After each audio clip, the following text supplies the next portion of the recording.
It's a little windy, but the spring season is just around the corner and fish are about to start biting.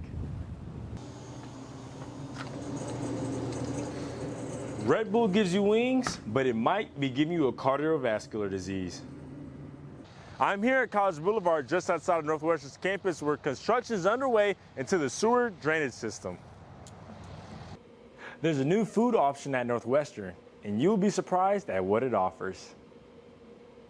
A nightmare became a reality as Northwestern was forced to evacuate all of the students after a chemical crystallized inside of the science lab.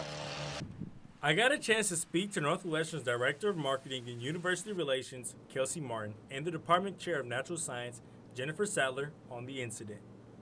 So one of our faculty members was doing an inventory and he was going through the chemicals and he noticed that it had crystallized. They simply walked in here and said, we have a situation that we'll need some communication about. And so at that point it started, we activated kind of our protocols that we have in place. Dr. Sadler explained what the chemical was and how dangerous it is. It's picric acid, and it's used as a stain, so it's used to dye, like tissue samples or something like that. It's also used to synthesize different things in synthesis reactions.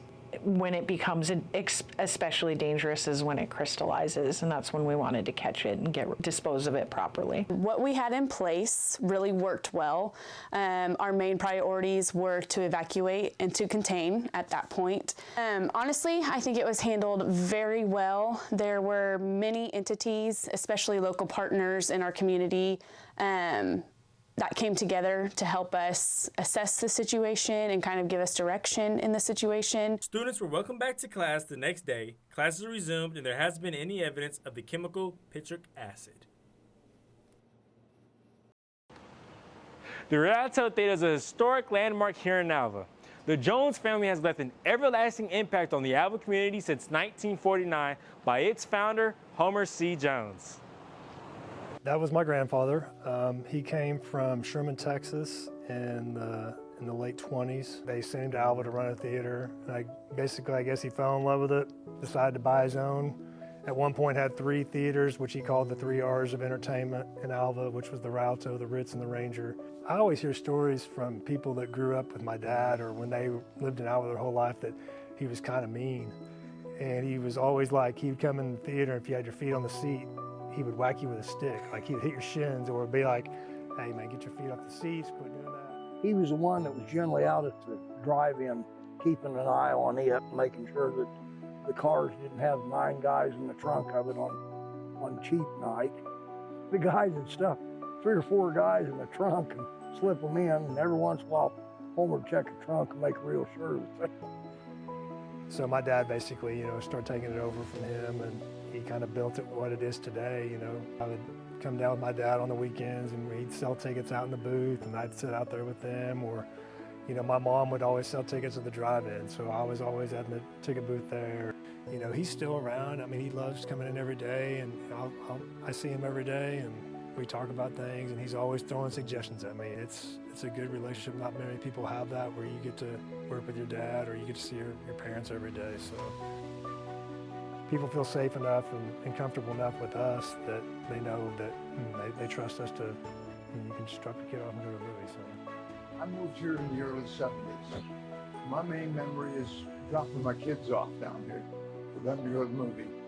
this gives people somewhere to go that's different than sitting in front of their TV at home. If they've got grandkids here from somewhere, they say, "What do you do in Elbow, Grandma?"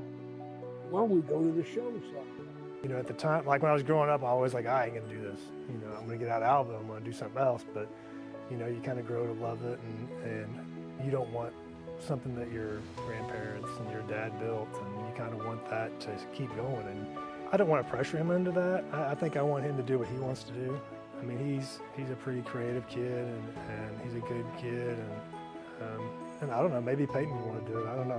I've never really thought about Peyton wanting to do it, but maybe they could do it together. I don't know, but there's no pressure on that. I mean, I'll do it till I die probably, just to keep it going. If they don't, then they have their own path and do what they want to do. So. Long live the Rialto. Yeah, that's about it.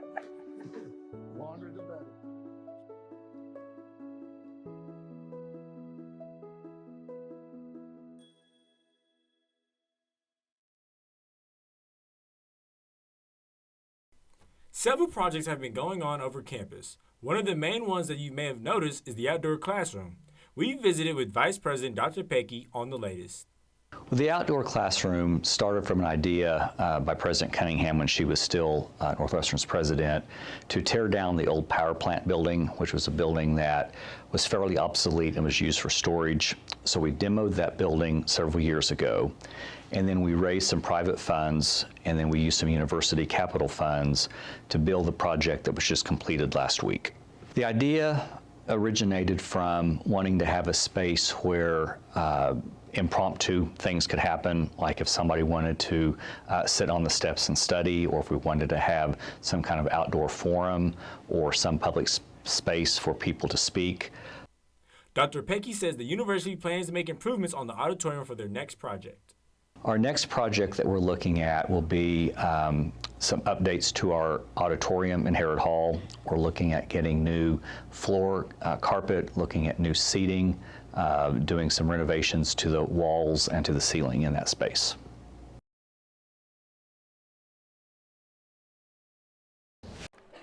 While students could have fancy boards and great presentations, the most important thing was that they had to understand what their project was about.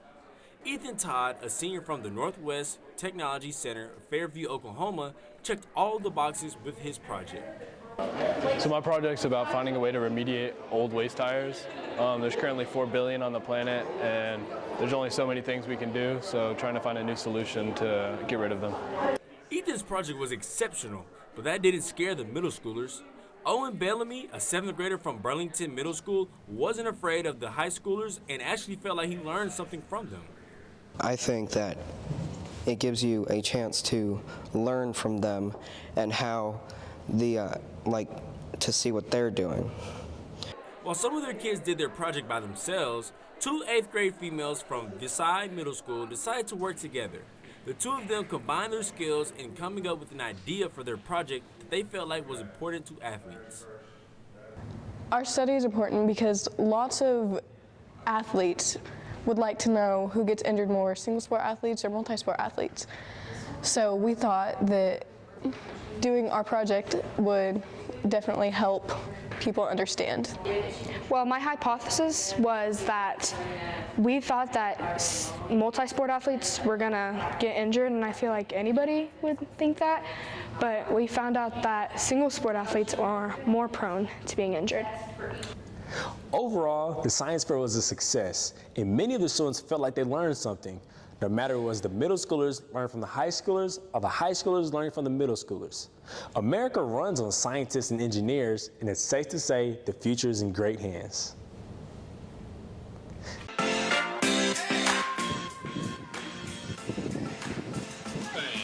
I was feeling pretty good. Usually the first couple innings is probably the most where you kind of have to figure it out, but after that, start to settle in, start attacking hitters more, getting ahead of counts, and if you can really start doing that deep into the game and really start attacking hitters, that's what makes you go deep into games like that. Well, it's baseball, it happens, and as a pitcher, you just got to be able to flush it and just attack the next hitter. And if you let it get to you, that's how you downward spiral. So next batter, attack them hard, and that's where I got the strikeout and get off the field and let my batters go attack on that next insurance run for us.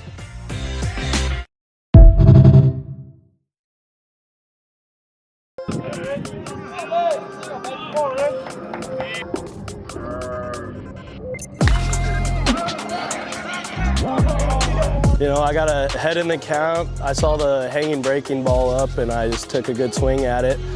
With this win today, I was surprised it kind of got out. I got all of it, and then once I saw it leave the field, I got pretty excited about that first home run of the year.